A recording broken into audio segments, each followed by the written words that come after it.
Hi and welcome to another episode of Alta Heron. My name is Rob Runacres and I'm joined by my friend Hans Jordland, who will introduce tonight's episode. Okay, today we are going to analyze a longsword fight from Swordfish between Dennis and Carl, Dennis Ljungqvist and Carl Ryrberg. And we want to talk about measure and how to use, how to be in control of distance in a fight. And we will see quite good examples of this in this fight. Yeah, so what we're going to do is we will have a complete run through of the fight, maybe have a chat about it afterwards, and then we'll have a second run through of the fight. Okay, perfect. Okay, yeah, and Dennis, of course, white and blue socks, and Carl is in red socks.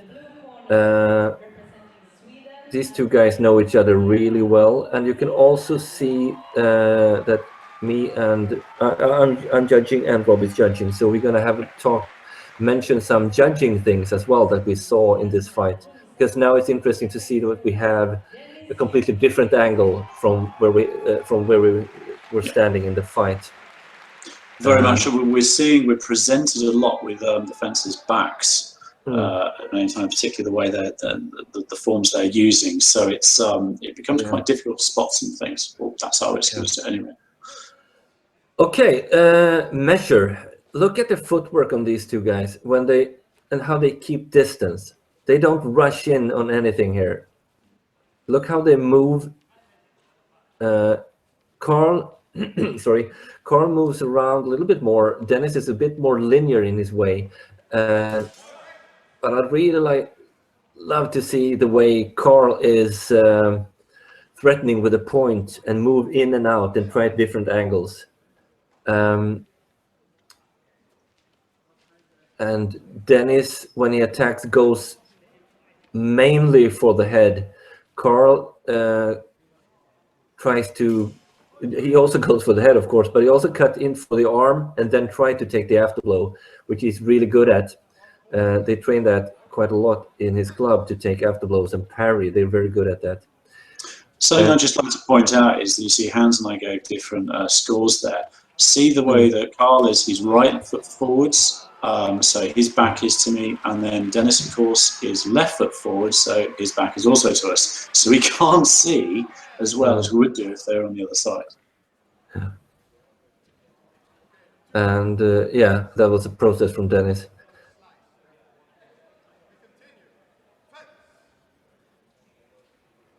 And here they go again. And again, you see Carl is moving in, out, threatening at all time, keeping the distance. And look, they have a lot of distance between them, right? Look how they're using the map. I mean, we talked about the rapier in the last episode being linear. Look how they're moving around, using it as much space they can. Beautiful footwork. Yeah, it's very, very good. Some fights in longsword as well, you see when people just bash in together and they break into a measure that they can't really control. This is one of the, actually that was one of my favorite exchanges in this fight. Dennis moves in, attacks with an overhow into an unterhow, and then he moves forward, but he can't open up Carl, so he moves away, he backs away, and then when Carl moves in, he finds an opening, cuts him on the arm. That was really nice of Dennis. We're gonna see this whole thing one more time. So you just you'll get to see that again, but it's really nice.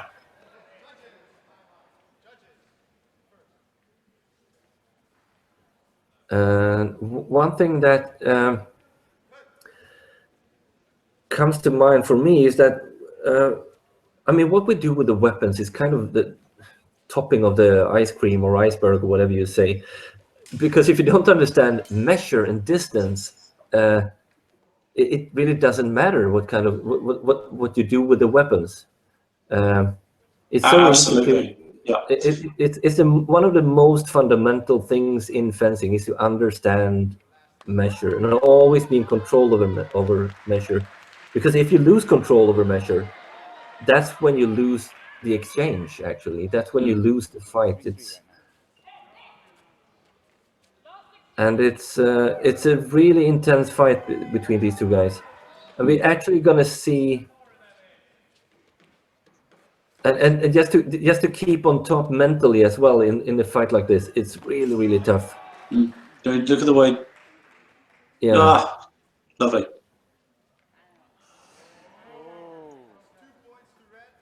I gave it 1 point each. You gave a point for Dennis in that. I think that was Carl protesting, right? Yeah, and again, I think you just can't see from that angle, and that's why you need 4 judges, in my opinion, rather than 3, so you can see everything. There's a balance. Yeah.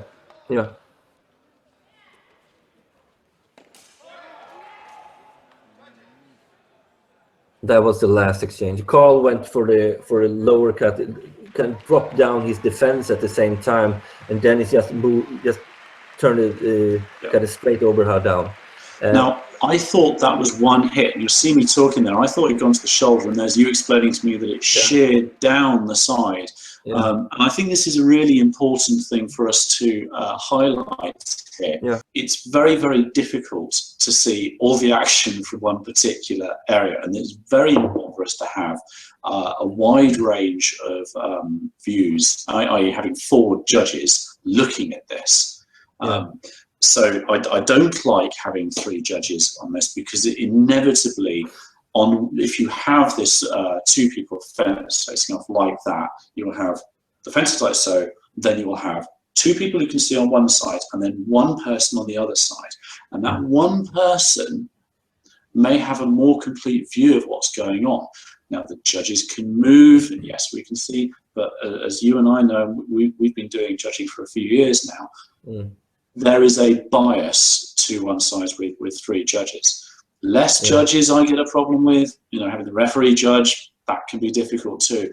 I much prefer, from my side, having 4 judges, because it gives an equality of judging. Yeah. I agree, completely agree. About measure in this fight, I would like to say, before we go, we're going to do a whole run through of the fight again, so don't worry, you're going to see everything again. The reason why we picked this fight was because both of these fighters, Dennis and Carl, they are extremely aware of measure at all times. They move really well. They use the whole arena, use the whole mat. And even though Dennis is a little bit more linear in his attacks than maybe Carl is, he moves really well and just adjusts himself to his opponent. And when it comes to measure, if you move out where they start, both of them, what they do is actually they are scouting each other. They scout each other for guard. Which guard is he using? What kind of intention does he have? And then they move in. They don't rush in. We see this all over and over again in competitions in longsword, that people are kind of breaking into a distance they don't really control, and you end up with a lot of double hits, a lot of afterblows, a lot of messy fighting. And I think Carl and Dennis is really good at just controlling the distance at all times. They want to work from a bind usually. They want to go in. Of course, everyone wants to just cut and then take out the opponent and just move away. But they are very good at working in a distance where they can bind the blade, move around, or bind, take control, and thrust in, or something like that. A distance if I can add one more thing, a distance they don't like is when they get really, really close to each other. None of these guys do a lot of grappling, half swording in their competition fights. Maybe they do it in practice, but they never really do it in competitions. And we had one exchange when they ended up like this, really close, and both of them looked really uncomfortable. And but the rest of the fight, they move around, they try to figure each other out. Really, really nice, I think. So yeah. Yeah, I mean, I think it's a truism that it's very dangerous to find out how good someone is at grappling right at the end by going into grapple. You really want to, you might be the best sword fighter out there, but you really don't want to end up with some sort of gorilla taking you apart. But certainly the other thing with the longsword competitions that I'm seeing is that you see people are very much fencing, and they're prepared to use that measure and to play around and search the angles. And longsword really rewards angles very, very much. Admittedly, in things like rapier, it may be slightly more linear, of course. But longsword, you have to play those angles to a much greater extent. So you see these guys maneuvering around. Otherwise, you get into what we used to see in longsword maybe 5 years ago in some competitions, is the flailing aspect, where it's sort of just trying to hit each other like a piñata as much as possible, just because you're thinking, if I can get there fastest, I can score the point, and then I'll be the winner. And of course, that repays nothing. No. That way, in that kind of fighting, you put everything onto the judges. You fight in a way, and then you hope the judges will see your really quick point or something, and then the judges are gonna give you a flag for that. That's not why we do competitions, really. We want to use this as a pressure test, or this is a arena for testing new things and testing things. You should just instead of fighting for points and flags and stuff like that. And I think the other thing is, if you do go in like that, then you are putting everything on getting that one hit in, and when it goes wrong, it goes so terribly wrong for you. You can't take that risk. So and as we've seen in the longsword of late, you see the better fencers are reaching the finals now. Okay, should we take another run through on the? One thing I would like to mention as well, as I just recall it, most people who know Carl and Dennis also know that Carl, both of them are really good at thrusting. We don't see that in this fight. First of all, because they stay away. They use it.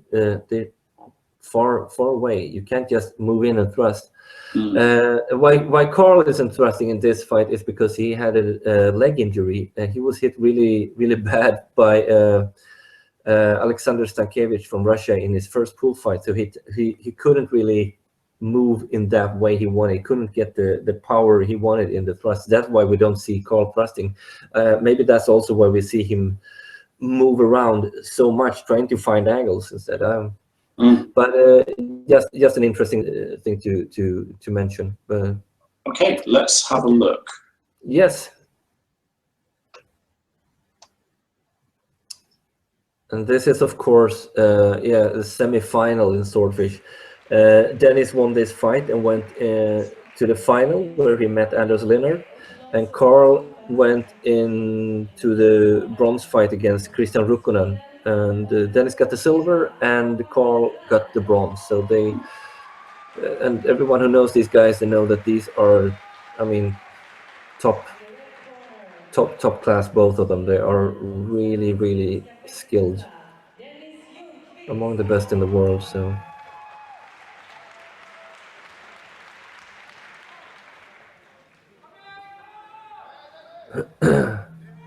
Rennis Rinker just coming into shot there.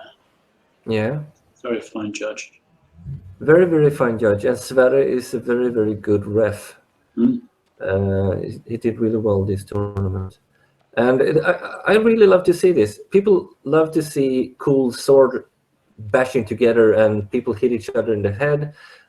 I love to see this, when people move around really well. It's really, really nice to see. And it's, if people would like to be the best fencers in the world, they have to take care of measure and distance. That's where the magic is, actually. Look how Carl moves in and out. Some lovely probing moves there, gentle feints. Yes. Finishing with a rush from Dennis. I fought Dennis in 2014 in the 16th final and lost. He beat the shit out of me because I didn't handle the measure.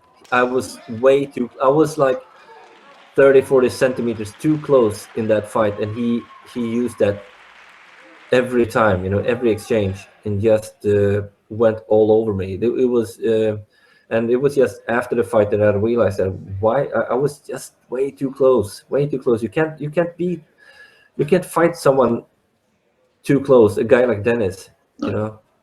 And we saw this also in the final, Anders Linnard against Dennis. Anders stayed away. He kept a perfect distance against Dennis, and that's why he won. Yeah, they move really well, both of these guys. And we have but I mean, yeah, I'm talking these guys. I'm praising these guys all the time, but they also have a really bad exchange in this fight, and that made me so happy when I saw it, because because they end up, yeah, that was nice. I love Dennis' footwork there. He moves in, then he realized he don't want to break into to measure where he can't control, so he backs away and lands a hit. Really nice. Yeah, they have an exchange where they move in, both of them kind of crash into each other, and it's not good at all. Not the prettiest. No.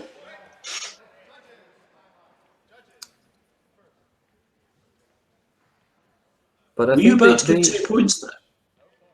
What? Were you about to give 2 points there? Okay. I don't know.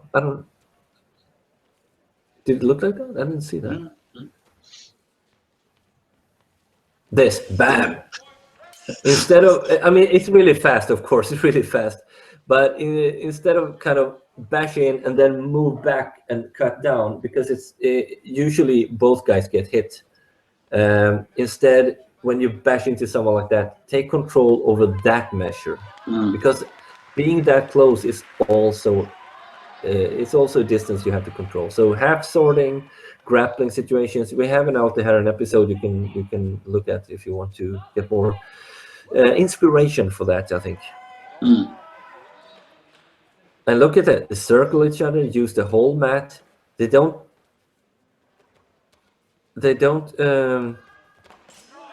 just stop and do these Mexican standoff things that we see in Rapier these days. They move really well during the whole fight. Yes. They keep it. They're both mentally very, very strong. Both of these guys. I would say Dennis especially. He's a monster. He's almost ice cold, isn't he? Yes. That's very cool in these things. And Dennis, in the last exchange, he just stays and just lands a really solid cut to the head. Carl went in a bit lower and opened up. And if I'm right, it went to sudden death, didn't it, this time? Huh? It went to sudden death in this. Yeah, it did. And it ended in a double hit, and the double hits are never good. Of course, they're not. I mean, it's not that great to maybe to win on a double hit anyway, But yeah. Anyway, that was it. Measure, keep the distance, and yes. I think for me, it's measure and it's certainly footwork as well. And again, I derive massive instruction from watching the longswordists at the moment in the way in which they are maneuvering and keeping that measure. Yeah, I agree. And when I think I did some notes before this episode, just I wanted to talk a little bit about things. If you start a fight in a very long measure, like Carl and Dennis did here, you have the opportunity. You should scout your opponent. What kind of guard is in? Which guard should I be in? Yes, what kind of his intentions? How does it look? And start setting up your attack. Start setting up feints. Does he go for a feint? Doesn't he go for a feint? Try these things. And when you move into a medium, when you kind of can cross blades, that's when you start to control the line and with binds and everything. And that's the measure when you don't want to get carried away, because then it happens really, really fast, and you get smacked right in the face or something. And I would suggest that people don't get suicidal when they get into that measure. Don't get kind of carried away. If people feel that they're not sure what to do, okay, back away again. Back away, just start over, instead of saying, oh yeah, I can take a hit in the head because I can do better in the next exchange. People should treat every exchange as, you know, the big exchange. And if you close in really close to your opponent, remember, bend your knees. Then it's all about balance. Yeah. If you see people when they come into this and they kind of go into Kron, and they get really close, they also tend to kind of get really, really stiff up here, instead of just, oh, bend their knees, get the balance. Because if you have the balance in those situations, you can take your opponent down. You will control it much easier. So that was just some words from me. Thank you very much. Yeah, okay. you're welcome. All right, well, thank you very much for joining us for another episode. I hope you derived a lot of use from this, and send in your comments. We always like to read them, and we discuss them, don't worry. Yeah. So we look forward to seeing you in another episode. Bye-bye. Cool. Bye.